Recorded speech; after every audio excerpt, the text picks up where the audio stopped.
Vous avez mis tout votre cœur dans vos tomates et poivrons. Vous les avez choyés tout l'été. Et voilà qu'en août, alors que la récolte juteuse est à portée de main, vous voyez ça? Une tache noire, creusée, disgracieuse à l'extrémité du fruit. Ça vous dit quelque chose? C'est la pourriture apicale. Et aujourd'hui, nous allons voir comment sauver votre récolte. Et je vous promets que vous allez découvrir que ce n'est pas une maladie, et que les parasites n'y sont pour rien. La vérité va même surprendre les jardiniers les plus aguerris. Appelons les choses par leur nom. La pourriture apicale, ce n'est ni un champignon ni une infection que l'on pourrait transmettre avec un outil. C'est un trouble physiologique. Pour le dire simplement, ce n'est pas contagieux. C'est un dysfonctionnement interne dans la nutrition de la plante, comme si, chez l'être humain, un nutriment essentiel cessait soudainement d'être assimilé. Notre tâche est donc de comprendre la cause de ce dysfonctionnement et de le corriger rapidement. Alors, regardons ce fruit désolant. Une tache noire, sèche et creuse à son extrémité. De quoi être découragé, n'est-ce pas? On a l'impression que tout le travail a été réduit à néant. Le premier réflexe est de courir chercher un produit et d'asperger tout autour. Mais stop! Arrêtez-vous. C'est la pire erreur que l'on puisse commettre. Commençons par le commencement. Cette vilaine tache à l'extrémité de votre tomate ou de votre poivron n'est que la partie émergée de l'iceberg. Ce n'est pas une maladie contagieuse qui aurait rampé depuis le plant d'à côté. C'est un véritable cri d'alarme de la part de la plante elle-même. Imaginez-vous que c'est comme un voyant rouge qui s'allume sur le tableau de bord de votre voiture. Vous n'iriez pas simplement le peindre pour qu'il cesse de s'allumer, n'est-ce pas? Vous allez plutôt chercher la raison pour laquelle il s'est allumé. Eh bien, ici, c'est exactement pareil. La tache n'est qu'un symptôme visible d'un problème interne bien plus profond. Le véritable ennemi de votre récolte se terre là où vos yeux ne peuvent pas le voir. Il peut résider dans les racines, les tiges ou un déséquilibre nutritionnel de la plante entière. Et tant que nous n'aurons pas compris ce qui ne va pas au fond, nous ne ferons que nous battre contre des moulins à vent, en perdant un temps précieux et le plus frustrant, en voyant nos fruits disparaître les uns après les autres. Comprendre ce simple fait, c'est déjà la moitié de la bataille gagnée. Et c'est ici que nous abordons l'erreur numéro 1, celle que 9 jardiniers sur 10 commettent. En voyant cette pourriture, notre premier réflexe est de penser « Ah, un champignon, le mildiou ». Et qu'est-ce qu'on fait alors? Exactement. On court chercher le pulvérisateur et on le remplit de fongicides. On sort la bouillie bordelaise, le sulfate de cuivre et toutes sortes de produits en azole et oxyle. On arrose consciencieusement nos plants, les feuilles, les fruits, persuadés d'éradiquer la maladie. Et maintenant, la dure vérité, tout cela est absolument inutile. Vous ne faites que gaspiller votre énergie, votre temps et votre argent, parce que la pourriture apicale, ou cul noir comme on l'appelle souvent, n'a absolument rien à voir avec des champignons ou des bactéries. On ne peut pas la tuer avec des produits chimiques. C'est comme essayer de soigner une fracture avec de l'aspirine. L'effet sera nul. Pendant que vous pulvérisez vos plants, tentant de vaincre un ennemi imaginaire, le vrai problème continue de progresser. La plante continue de souffrir et les nouvelles tomates et poivrons se couvrent les uns après les autres de ces mêmes taches disgracieuses. Vous faites un coup d'épée dans l'eau. Alors, voici la première règle pour sauver votre récolte. Mettez les fongicides de côté. Ils ne vous seront d'aucune aide ici. En fait, c'est un appel au secours bien précis de la plante elle-même, et elle vous alerte sur le manque d'un unique élément, pourtant vital. Imaginez la construction d'une grande maison. Les briques en place sont là, les ouvriers sur le chantier, tout semble se dérouler comme prévu. Mais soudain, au tout dernier étage, dans la pièce la plus reculée, le ciment vient à manquer. Que se passe-t-il? Le mur ne peut pas tenir et s'écroule purement et simplement. C'est exactement ce qui arrive à votre tomate. Le fruit, c'est cette maison en construction. Et le ciment qui lie ses cellules, c'est le calcium. Oui, tout réside dans le calcium. Il est garant de la solidité et de l'élasticité des parois cellulaires. Lorsque le calcium est en quantité suffisante, le fruit se développe de manière homogène, dense et saine. Mais dès qu'une carence se fait sentir, les cellules les plus éloignées sont les premières à en pâtir. Et où se situe-t-elle? Exactement, à la pointe du fruit, là où la fleur se trouvait auparavant.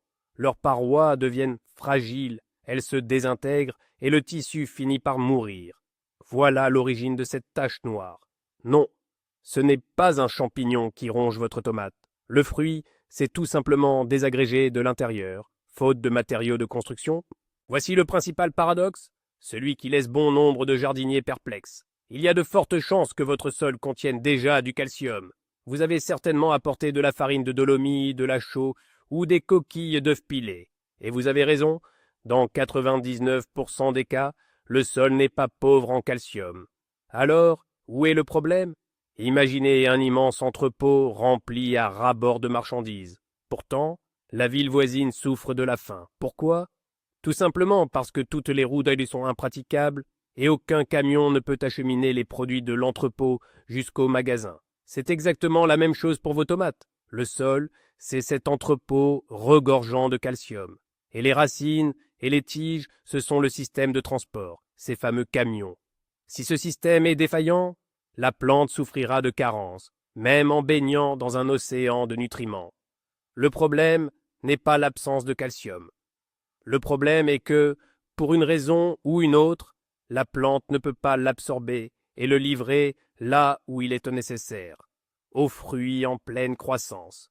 Notre camion est en panne. Notre tâche principale n'est donc pas d'inonder l'entrepôt de produits supplémentaires, mais de réparer la route et le système de transport. Nous devons comprendre ce qui empêche précisément le calcium de circuler efficacement dans la plante. Le principal coupable, c'est un arrosage irrégulier. Ce sont ces variations extrêmes, ces montagnes russes, hydriques, que nos plantes craignent tant. D'abord, un oubli d'arrosage, un départ en week-end, ou simplement une vague de chaleur intense. La terre se dessèche, devenant dure comme de la pierre. Dans un tel sol, les racines sont physiquement incapables d'absorber l'eau. Et rappelons-nous, le calcium ne voyage dans la plante qu'avec l'eau, il s'y dissout. Sans un apport d'eau stable et continu, il n'y a pas non plus de transport de calcium. À notre retour, nous découvrons les feuilles flétries et la terre craquelée. Et là, que fait-on? On saisit l'arrosoir ou le tuyau et on déclenche un véritable déluge. On inonde généreusement la plate-bande pour être certain d'avoir bien fait les choses. Mais pour les racines, la situation empire encore. À peine remise de l'asphyxie due à la sécheresse, elle commence maintenant à suffoquer par manque d'oxygène dans un sol détrempé. La plante subit alors un stress profond, une agression majeure. Son système vasculaire, son réseau de transport interne, ne peut tout simplement pas supporter de tels bouleversements. Ce cycle sécheresse-inondation est le chemin le plus sûr et le plus rapide vers la pourriture apicale. Les racines sont le cœur de la plante. Ce sont elles qui pompent l'eau et les nutriments. Mais en période de stress, elles ne peuvent tout simplement pas fonctionner normalement. Quand le sol s'assèche, les fines radicelles absorbantes, celles qui font l'essentiel du travail, commencent à dépérir. Elles entrent en quelque sorte en état de dormance pour économiser leurs ressources. Puis, quand nous arrosons abondamment et soudainement le sol, ces radicelles endommagées ne peuvent pas se réveiller instantanément et se remettre à travailler à plein régime. Il leur faut du temps pour se régénérer et en développer de nouvelles. Or, les fruits, eux, continuent de grossir. Et c'est justement maintenant, à cet instant précis, qu'ils ont un besoin crucial de calcium. On se retrouve alors dans une situation où le système de pompage est défaillant, alors que les besoins en eau et en nutriments sont à leur comble. En conséquence, l'eau et le calcium parviennent aux feuilles qui transpirent activement, mais n'atteignent plus les fruits situés au bout de cette chaîne de transport. La plante semble contrainte de choisir, sauver les feuilles ou nourrir le fruit. Et malheureusement, ce choix n'est bien souvent pas en faveur de notre future récolte. Mais il existe un autre ennemi, plus insidieux, que nous ignorons souvent ou que nous créons même de nos propres mains, les racines abîmées. Souvenez-vous comme on aime avoir des rangs impeccables dans nos potagers. On désherbe, on bine la terre avec une binette pour éviter la croûte et pour que la terre respire. Or, en août, lorsque le système racinaire des tomates et des poivrons s'est déjà très largement étendu, un binage aussi assidu peut s'avérer dévastateur. Les racines des tomates s'étendent dans la couche superficielle du sol bien plus loin que nous l'imaginons. Et chaque coup de binette dans un rayon de 30 à 40 centimètres autour du pied, c'est en quelque sorte une opération chirurgicale sans anesthésie. Nous sectionnons alors ces fines radicelles absorbantes, celles-là même qui sont essentielles à la nutrition de la plante. La plante perd une partie importante de son système nourricier, et même avec un arrosage parfait, elle ne pourra tout simplement pas puiser suffisamment d'eau et de calcium dans le sol. Retenez donc ceci. En août, soyez extrêmement prudent avec la binette autour des plants. Il est préférable de pailler le sol plutôt que de le biner constamment. Une autre cause, souvent insoupçonnée, réside dans la composition chimique du sol lui-même. Plus précisément, il s'agit de son acidité, c'est-à-dire son niveau de pH. Le calcium est un élément assez exigeant. Il n'est bien assimilé par les plantes que dans un sol dont la réaction est neutre ou légèrement alcaline. Si votre terre est trop acide, ce qui est souvent le cas dans les sols tourbeux ou limoneux, un blocage chimique se produit. Dans un tel sol, le calcium est en quelque sorte fixé par d'autres éléments et se transforme en une forme inaccessible aux plantes. Il est présent, mais les racines ne peuvent pas l'absorber. Le même phénomène peut se produire dans les sols très alcalins ou salins, où le calcium est également bloqué. Par conséquent, si la pourriture apicale est un problème récurrent chaque année, malgré un arrosage approprié, il est judicieux de vérifier l'acidité de votre sol. Vous pouvez le faire facilement à l'aide de simples bandelettes de test disponibles en jardinerie.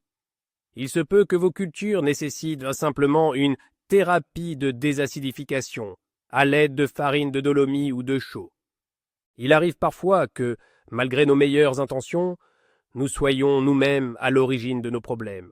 Nous désirons ardemment que nos tomates soient grosses, juteuses et que nos plants soient vigoureux et verdoyants. Alors, nous nous empressons de les nourrir abondamment.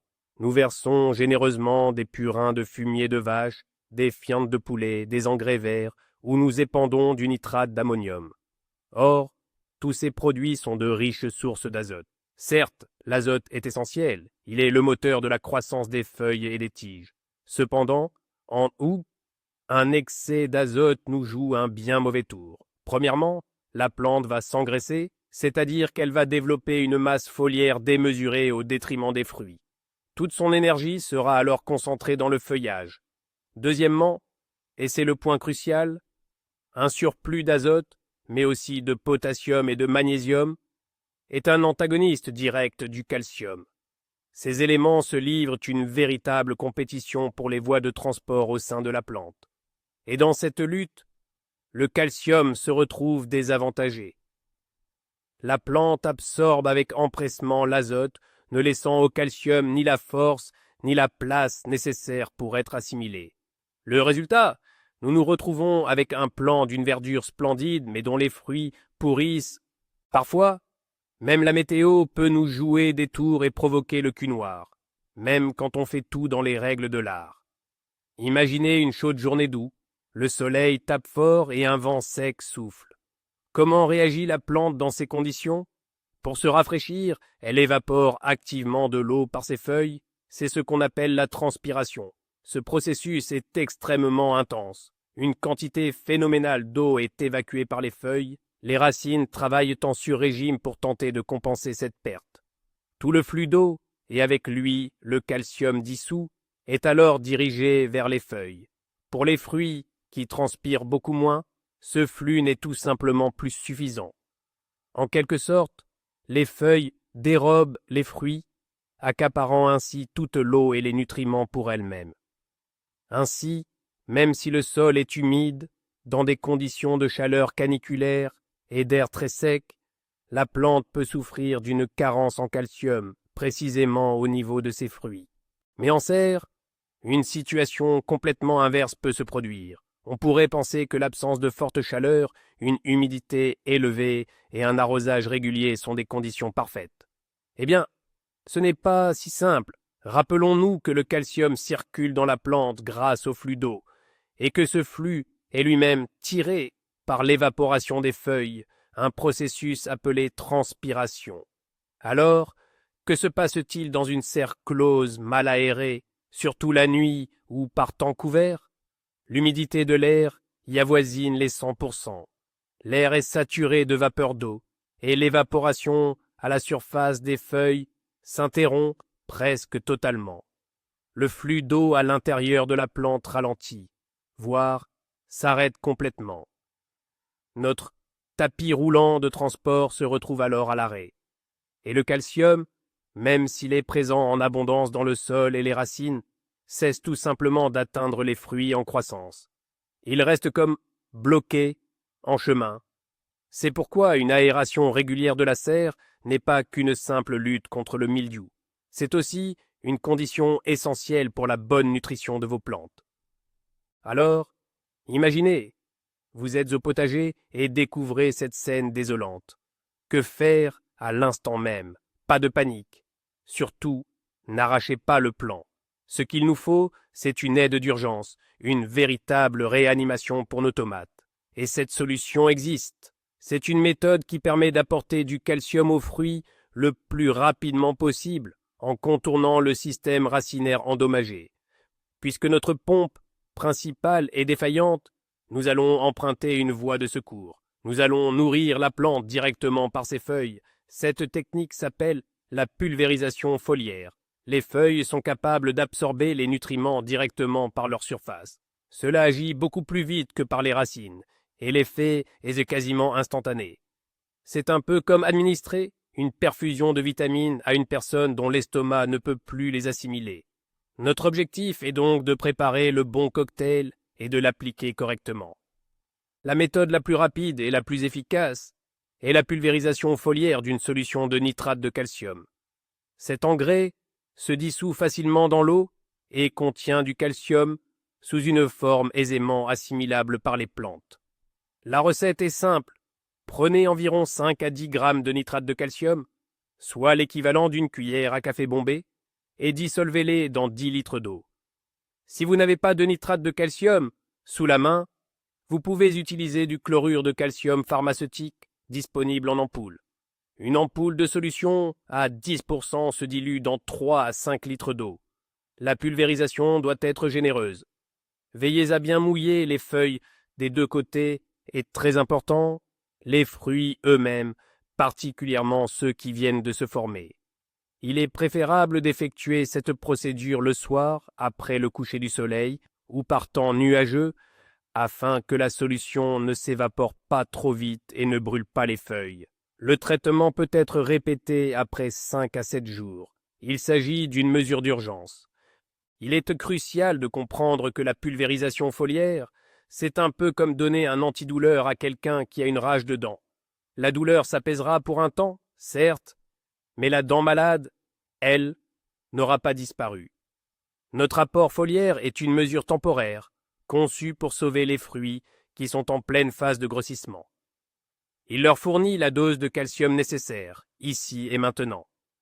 Cependant, la cause profonde du problème, notre système de transport défaillant y demeure. Le système racinaire est toujours sous stress, et l'arrosage n'est pas optimal. Et dès que l'effet de notre pilule s'estompera, la nécrose apicale réapparaîtra sur les fruits suivants, plus jeunes. Par conséquent, après avoir prodigué ces premiers secours, il ne faut surtout pas se relâcher. Nous devons attaquer sans délai le traitement de fond. Il est impératif de réparer le mécanisme lui-même, de rétablir le fonctionnement normal des racines et d'assurer un apport nutritif stable et efficace depuis le sol. Sans cela, nous risquons de passer notre temps à courir avec le pulvérisateur jusqu'aux premières gelées. La clé du succès réside donc dans un arrosage approprié. Oubliez les petits coups d'arrosoir quotidiens au pied de vos plants. Un tel arrosage superficiel ne ferait que nuire. Il ne fait qu'humidifier les 5 premiers centimètres de sol, favorisant le développement de racines superficielles qui seront les premières à souffrir du manque d'eau. Pendant ce temps, les racines profondes, celles qui sont essentielles, restent dans un sol sec. Le bon arrosage en août doit être peu fréquent mais très généreux. Votre objectif est de bien humidifier le sol sur une profondeur d'au moins 20 à 30 cm, c'est-à-dire là où se trouve la majeure partie des racines. Arroser tous les 5 à 7 jours, en fonction de la météo, mais verser l'équivalent d'au moins un seau d'eau par plante. Il est préférable d'arroser tôt le matin ou en fin de journée, et verser l'eau strictement aux pieds, sans jamais mouiller le feuillage ni les fruits.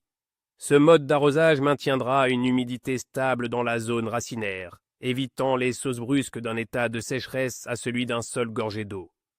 Vos racines seront dans des conditions optimales et pourront ainsi absorber l'eau et le calcium sans discontinuer. Voici l'arme secrète pour maintenir une humidité stable dans votre sol, le paillis. Oui, de simples herbes tondues, de la paille, du foin ou même des adventices séchés et sans graines. Une couche de paillis de 5 à 10 cm d'épaisseur fait des merveilles. Premièrement, il agit comme une couverture, protégeant le sol du soleil ardent. Sous le paillis, la terre ne surchauffe pas, ce qui maintient les racines à une température confortable. Deuxièmement, il réduit considérablement l'évaporation de l'humidité en surface. Le sol reste humide plus longtemps, ce qui permet d'espacer les arrosages. Troisièmement, le paillis empêche la formation d'une croûte superficielle, garantissant que la terre reste toujours meuble et aérée. Les racines respirent mieux. Enfin, en se décomposant progressivement, le paillis enrichit le sol en matière organique, le rendant ainsi plus fertile. Le paillage est le moyen le plus simple, le moins cher et incroyablement efficace de soulager le système racinaire du stress et d'assurer son bon fonctionnement. Que faire des fruits déjà atteints par la nécrose apicale? Ceux qui arborent déjà cette tache noire disgracieuse?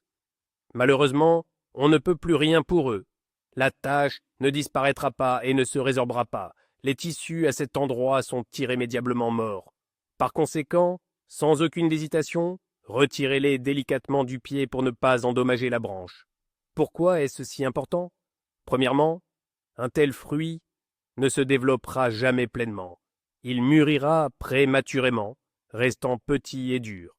Deuxièmement, et c'est le point essentiel, le plant continue de lui allouer son énergie et ses nutriments, tentant vainement de le maintenir en vie. En retirant ce fruit malade, vous permettez à la plante de réaffecter ses précieuses ressources au développement des jeunes fruits sains. C'est un peu comme si vous disiez à votre plant « Ne gaspille pas tes forces pour ce cas désespéré, concentre-toi plutôt sur les fruits sains et prometteurs. » Cela l'aidera à se rétablir plus rapidement et à garantir une belle récolte avec les fruits en y restant. Alors, une question légitime se pose. Peut-on manger ces tomates? Est-ce dangereux? L'aspect n'est, il est vrai, pas des plus appétissants.